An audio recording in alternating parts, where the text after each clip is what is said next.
मुझे आशा है आप सभी अच्छे और प्रसन्न होंगे।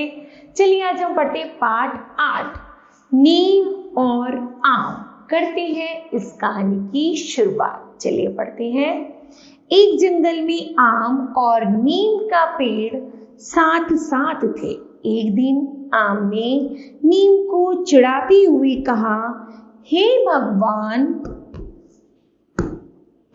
कितने कड़वी और बेकार हो तुम।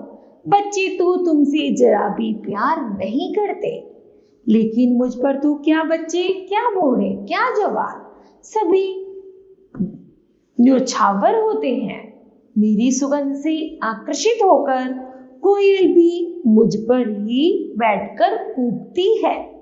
कितना उपयोगी और आनंददायी हूं मैं। गर्मियों में तो मेरे रूप रंग की छटा ही हर हाट बाजार की शोभा बनती है। तुम्हारा तो कोई ग्राहक ही नहीं। नीम ने मौन तोड़ा और बोला, निसंदेह तुम्हारे रूप रंग खुशबू का मैं मुकाबला नहीं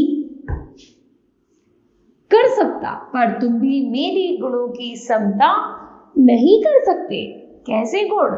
आम आश्चर्यचकित होकर बोला, मेरे कड़वेपन के कारण भले ही आज मेरी दातून का प्रयोग कम किया जाता है, पर मेरे से दातून करने वाले के दांतों में कभी कीड़ा नहीं लगता। मेरी थोड़ी सी पत्तियां ऊनी वस्त्रों में रख देने से वे भी कीटाणुओं से सुरक्षित रहती हैं।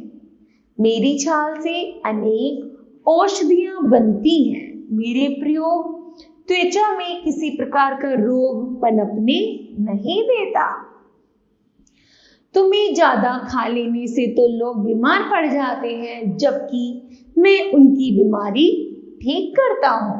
आम को अब अपनी डींगों पर लज्जा आ रही थी। नीम ने उसे फिर कहा, मित्र, सबका अपना अपना महत्व होता है, पर जो केवल स्वयं को ही सबसे अधिक महत्वपूर्ण समझता है और दूसरों को नीची निगाह से देखता है, वह अहंकारी कहलाता है। आम ने नजरें झुकाते हुए कहा, तुम सच कहते हो।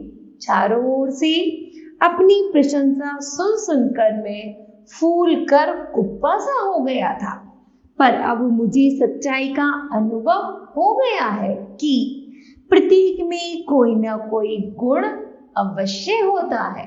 ठीक है। इस तरह बच्चों यह पाठ समाप्त होता है।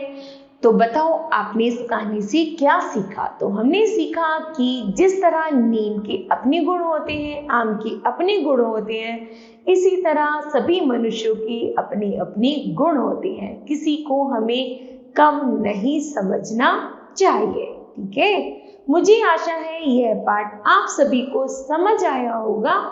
धन्यवाद।